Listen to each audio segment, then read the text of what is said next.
to the Wild Wisdom Podcast with Dr. Patricia Mills. I'm Dr. Patricia. This podcast is for people who want to transform their health, restore their hormones, and reconnect to their body's natural wisdom. Hi, I'm Dr. Patricia. I'm a Canadian medical doctor, published author, internationally recognized researcher, and passionate advocate for your health. Here, we'll explore the intersection between ancient wisdom and cutting-edge science, distilling the essence of true health into practical steps you can take. Wild wisdom is instinctive knowledge in action. Thanks for making this part of your day. Hi, and welcome back to another episode. And I'm really excited for this topic today because it is a continuation from the last conversation that we had around the fourth pillar of holistic health, which was toxins tolerance. And what I did is I focused on the physical toxins, and today I want to focus on like the mind-spirit toxins, okay? Because again, sort of alluding back to that spiritual stress response is that there is the mind-spirit part of this holistic health approach, and a lot, I would say all of us to some extent experience at some point in time in our days or over the period of a week, toxic thoughts or toxic thought patterns. Okay. And the interesting thing is that when you experience a toxic thought, one that generates a negative emotion, it causes a certain chemistry in the body to take place. So there's so a thought, like let's say you think a negative thought, like you and that causes you to experience a negative emotion like anger. Okay. When you experience a negative emotion like anger or fear or jealousy or envy, distrust, hate, right? There's certain hormones that get released. And for example, the hormone cortisol. And that hormone cortisol, first of all, is very damaging to the body in high amounts at the wrong time. So like if you're experiencing it beyond the necessary increase in cortisol in the morning to get out of bed, and then afterwards it goes down, but you continue to pump it out through the day because you're having these like toxic thought patterns or toxic thoughts, then you're overexposing yourself to cortisol, and high cortisol states, hypercortisolemia, is very damaging for the body. It's like a low burning fire that just burns, is like damaging things, okay? Like damaging your tissues. And so these toxic thought patterns are very interesting because there's like different phases of awareness of them. So the first phase is like you're totally unaware that you have toxic thought patterns. You think that these thought patterns are you. It's like your identity. You're like, yeah, that's just how I am. Okay. That's me. Part of who I am. And so that's stage one. And that's like a difficult stage to be in because first of all, you're not aware of the damaging effect of these thoughts. And you're not aware of the fact that you actually have the capacity to alter them, like control them, change them. And you're not aware of the fact that they are not you. They are simply thoughts that you're experiencing. However, it's not who you are. Okay. Who you are is, like at the very simplistic level, is a human being, like, right, who has energy flowing, like you have energy flowing through you, right? Of course you do, or else you'd not be alive. That's the definition of life, is you have energy within you. When you die, all of the energy leaves and you're an energy deficient body, right?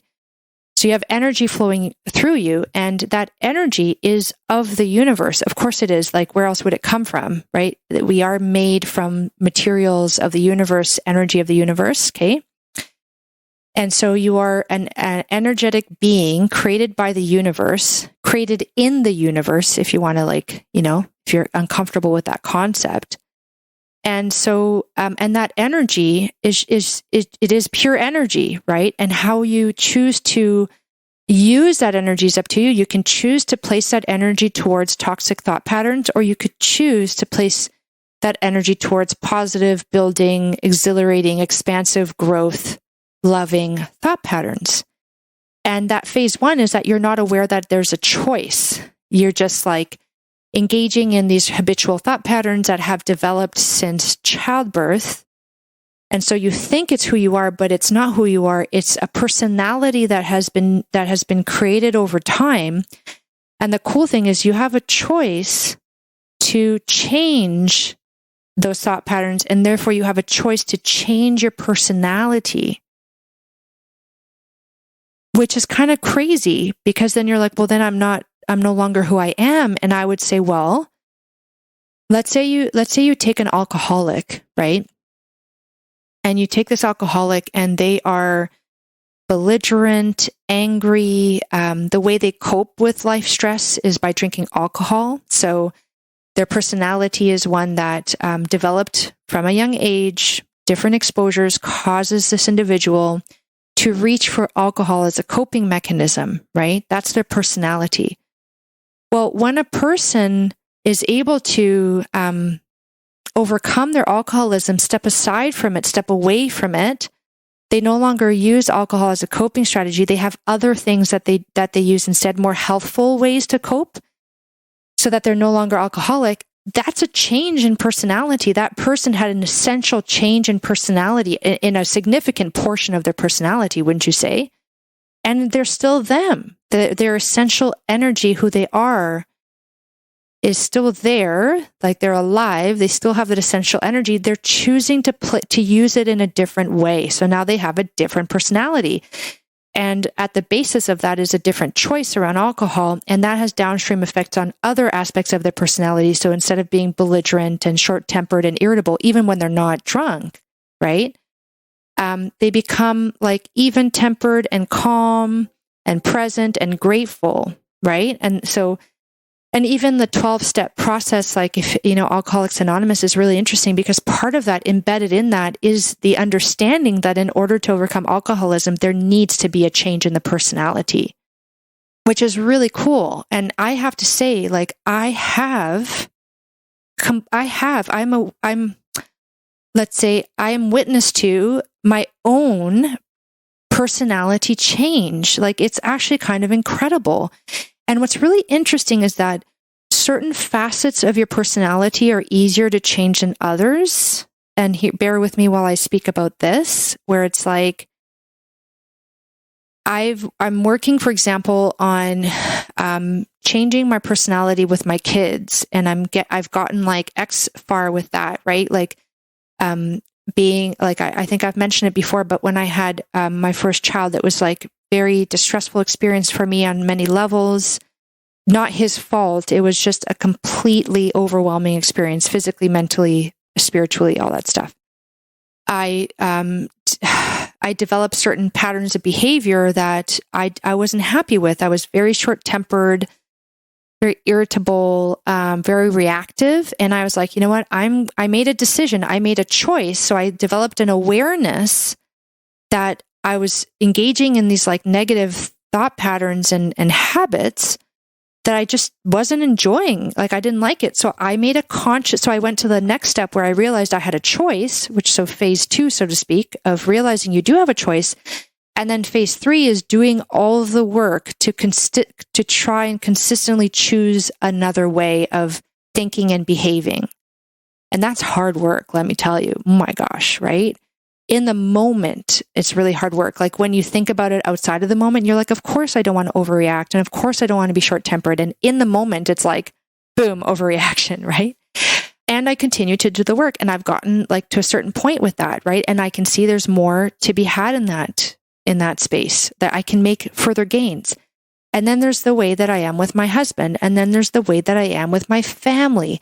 And then there's the way that I am with my patients, with my friends, with my clients, with my neighbors, with my community, right? And interestingly, the further away you are from that person, so to speak, like the hardest changes are the ones you make with your family, right?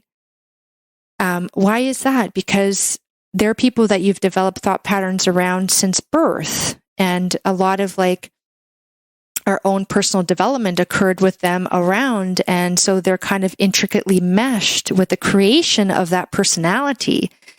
So you have to, as you're recreating your personality the way you want it to be, it's really hard, because all of the triggers of the old personality are there, right? So you have to totally like remove your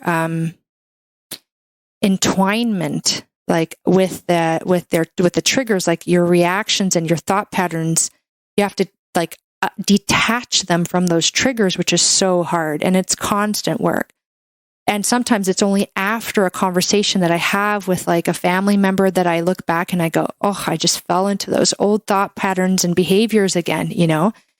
And I'm grateful to recognize that, because it means I can continue to work on it. And sometimes it's just so exhausting and you just want to give up, but it is worth it. And I am seeing the changes, and I continue to work on it. And, you know, it's hard because the people who have known you the longest also kind of tend to resist acknowledging and supporting that change, because they're like, oh, you're just like, you're not being yourself, you know, like you're, that like, especially if they're not changing their behaviors and thought patterns, they're going to continue to kind of do that. And it's very hard to not get drawn into it, or to feel judged by them when you're trying to improve your own self. And you just have to step away from that and just focus on your own personal development, not work on theirs at all, which is also very hard, right? Let them do their own thing. They have their own journey, their own path towards that kind of awakening and increase in awareness. And just, it's hard. It's enough work. Let's just say you have enough on your plate to work on yourself. You don't have to be worrying about other people. And if you're worrying about other people and wanting to correct their thought patterns and behaviors, that's pointing out a problem that you have that you still have to work on, which is you think you need to control other people's behaviors, right? So that's a negative thought pattern, a toxic thought pattern there. So when you start to do that mental, spiritual work of like recognizing that who you are and the way you behave day to day, they are not intricately linked. You can choose to change your behavior.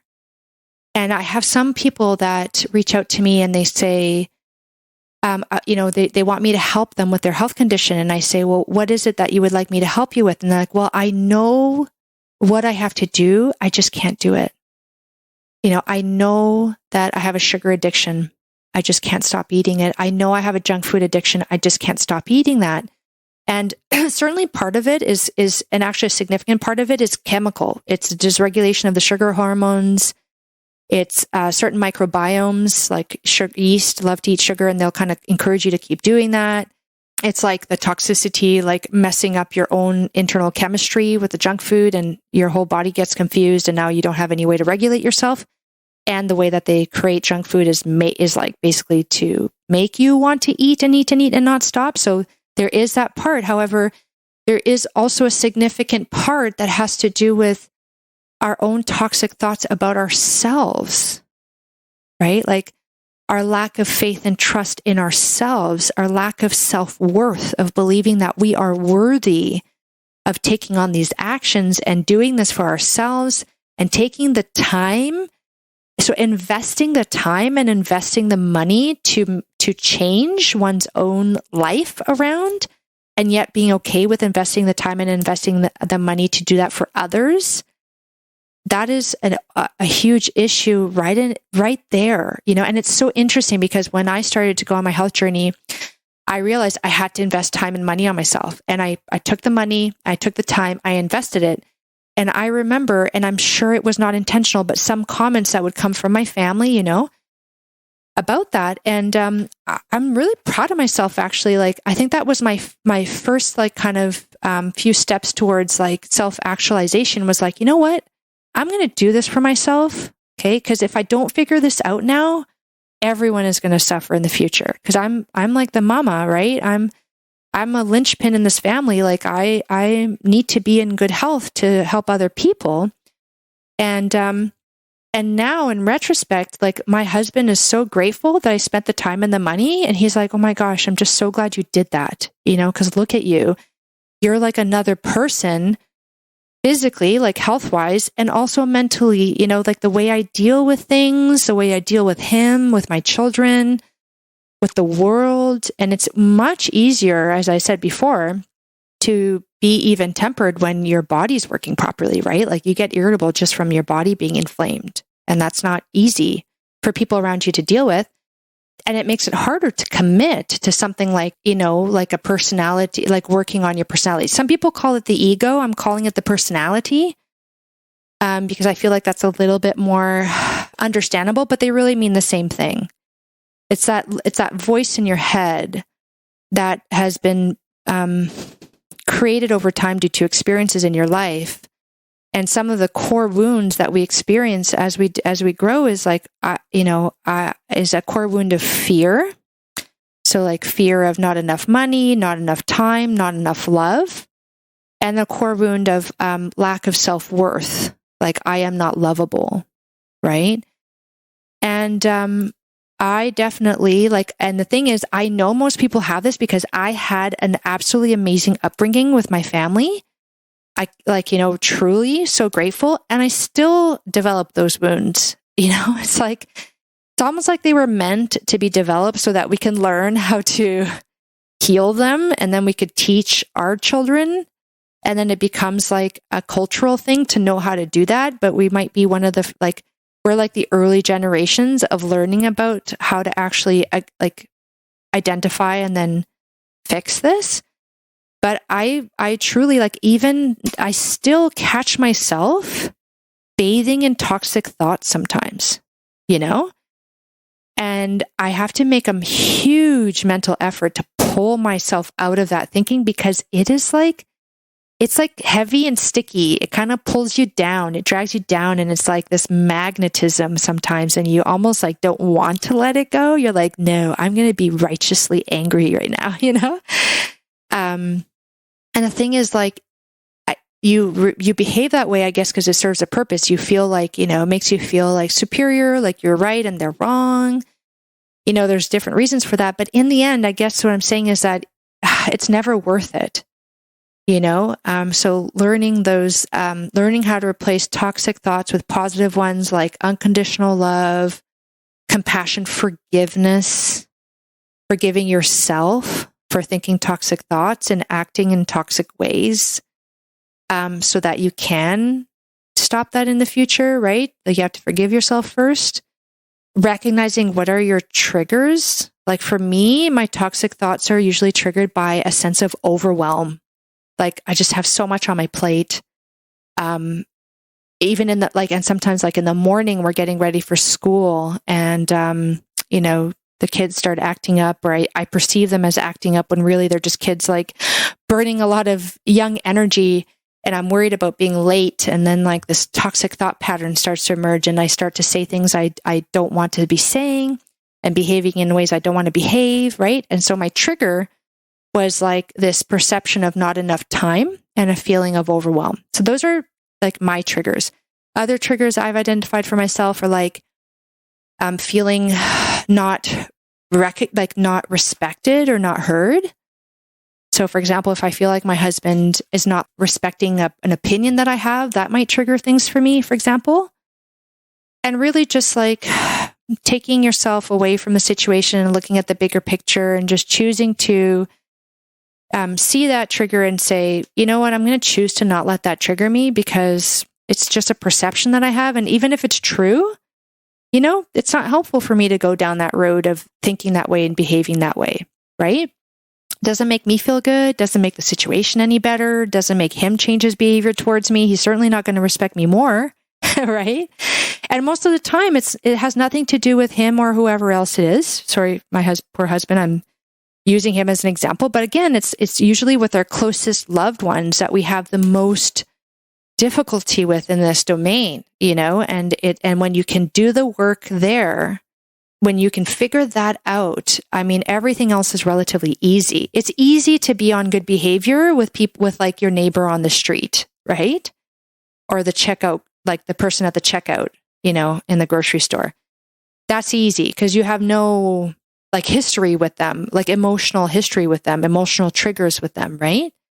So it's normal and natural for it to be the hardest kind of work, the toxic thought patterns and habits, to revolve around emotional triggers that typically happen with people that we know, but it can also happen with people that you don't know. A lot of people get triggered by comments on, if they have Instagram account, comments on Instagram where a comment that could be viewed as negative on a social platform, and doing the work that I do now, being, on Instagram and Facebook and that kind of stuff, I'm really grateful that I've done this work, because it is very easy for me to like adopt a very high level view and just take things for what they are, which is, it's just part of the process. It doesn't really mean anything. It's not a reflection of who I am or my self-worth.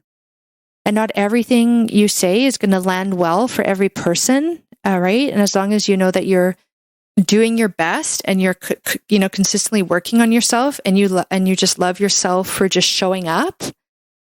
Goodness gracious. Like, I have so much respect for you that you're just like waking up in the morning and just going about your day and you're showing up. Like, that's amazing. Okay. It's hard enough just to show up sometimes.